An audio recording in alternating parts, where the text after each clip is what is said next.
my intuitive people, welcome back to Crystal Intuition. So this is going to be the part 3 of our series of haunted locations in South Africa. I'm sorry if my hair is blowing all over the place, but the fan is on over there. You're probably going to hear that noise of the fan in a couple of the indoor videos. That's why I also tend to film a lot of more in outside-y type locations, because we don't really have a set location where I can film with a nice background and stuff, so we're just working with what we got. So first off, I legitimately think this video is cursed. Not to spook you or anything, but I want to talk about Paul Kruger house. So number one, why I think this is just a whole cursed topic is every time I try to film this video, there is no peace and quiet. I've tried to film this particular video. I wanted actually this to be the part 2, but I instead tried to film another location first, and now I try to come back to this one. But every time I film this, there's always distractions, noises, and I apologize because I'm not going to do this 70 more times. I've already tried 70 times to film this video.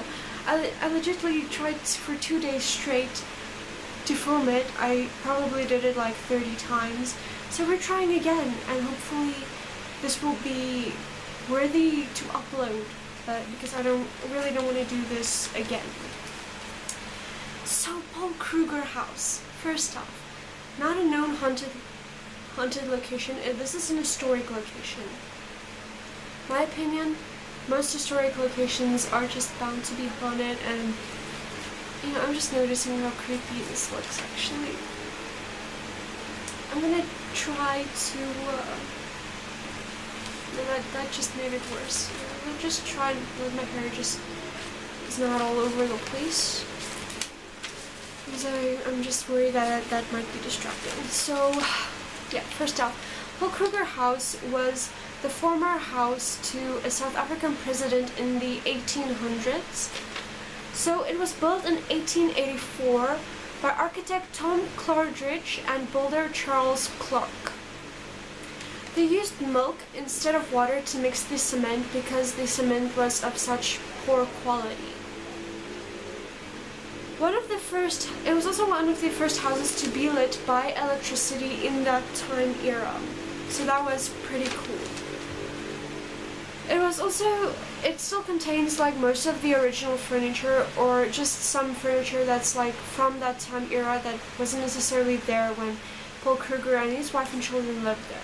But yes, he lived there with his wife and children for many, many years, and it was said that he lived there at least for 15 years and 10 months, which was estimated to be from July 1884 to May in the 1900s. His wife remained there until her death, and she died on May 29th in the 1900s. The president died on the 16th December 1904, and I also believe that he did not die in the house, but his presence are still very well known in that house. So they officially converted the house into a museum on the 10th October 1934 by a gentleman named Mr. Albert Coote. So this whole house is pretty interesting. Outside there's these 2 stone lions, which many people find very fascinating, and I'm not sure why. But these stone lions they are situated on the veranda, and they were a gift for President Paul Kruger's birthday, and it was gifted to him on the 10th October 1896 by mining magnate Barney Bernato. So a lot of people are fascinated by these stone lions, and a lot of people have been reporting feeling dizzy or just captivated by these lion statues. They have a very interesting aura, definitely. I personally have been at this location when I was in school still with my grandparents. I had to do an assignment on an historic location, and I choose this one. I don't know why, but it was very interesting. I got a couple of pamphlets, I got some history, so I do know a little bit about the general history of the house, and a lot of the parts of the house are actually closed off. You can't really go everywhere, but it was very interesting to be there. So initially, first off, when you go into the house, it feels like you're not supposed to be there. It legitimately feels like someone's private home that you're not supposed to be at, but you're there. So it's very eerie. You feel some presence in that house. I mean, everything, like the furniture, are just positioned like someone still lives there. There's all of these old photos hanging on the walls. And some of the locations that I felt the most freaked out was, I'm just gonna say the bedroom first because I actually saw an apparition there. Like, they have like these mannequins positioned all over the house, dressed in old-time clothing. I don't know why, it just looks creepy, I don't like it, but they do that.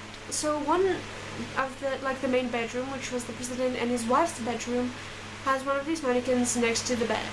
And opposite the bed is like this cabinet with a big mirror on it, so I guess you can see where this is going. So there's two doors going into that bedroom, and one it's from the kitchen into that bedroom. So we were in the kitchen, which were also pretty creepy. It kind of feels very homey as well, so that's pretty cool. When you walk into the bedroom, you get this feeling like of dread and illness, but also the female, which I believe to be the presence of the wife. She has a very calming energy, she seems very nice. But for a split second I saw her ghost like in front of the mannequin, and the reason I know it's not the mannequin because she sat on the bed, stood up to exactly where the mannequin is, and it was like a split second, but I just tried brushing it off like, yeah, it's just the mannequin, you just got freaked out. But some things aren't always rationalized. So the second place was the office. And outside the office there's this old telephone. When you walk past the telephone, it kind of feels like you can hear the conversations and you just feel that energy. And when you walk into the office, it just feels like you need to get the hell out of there because it just feels, you feel that intense male presence, like, and you're not supposed to be there. It's like, why are you in my office? So that was pretty eerie. The kitchen, like I said, was also pretty creepy, and like the whole house, I mean, I guess it's just because it's like old-timey furniture and whatever. And then when you walk out, like the kitchen has the door that goes outside. There's like this old barn kind of like building. There's a couple of like horse carriages there. There's I think like 2 or 3, and I only remembered walking past one of them and feeling an intense feeling of dread and remorse. It just felt like this heavy, depressing energy, and I don't really know why. Maybe there was some kind of accident connected to that particular horse cart. Also, when you walk in there, they have like these glass display cases with like old jewelry, clothing, or just like things from their house that from when they lived there that they just put out in display cases. Some of those things have very intense energies like attached to them. And then when you walk out of there, there's like this old part of a train. I don't know why it's there. I forgot, to be honest with you. I forgot like the history of this train, but I believed it was used by the president to travel a lot, like that particular set of carts. But when you walk through, I think it's the 3rd door on that part of the train, the 2nd or the 3rd door, there was this intense heavy energy, like you just felt drained and exhausted walking past it, so that was very creepy. Overall, the whole house as a whole is really eerie to visit, but it's very interesting and very cool to see it. A lot of people have claimed to feel dizzy, nausea, or headaches when they walk through the house. Also, it feels like you kind of go back in time when you're in the house, and you also feel all of these memories and all of these overwhelming, intense emotions when you're in the house, and it's just very overwhelming, but it's just kind of cool, I guess. So I would very much like to know if any of you had experiences at Paul Kruger house or know anything or anyone who has experiences there. Let me know in the comments, and if you like this video, please give it a big thumbs up. This was a very challenging video to film because for some reason every time I try to film this, something creepy happens. So hopefully I can get it uploaded for you. So please give this video a thumbs up if you enjoyed it, and please consider subscribing, and I'll see you in the next one. Bye guys!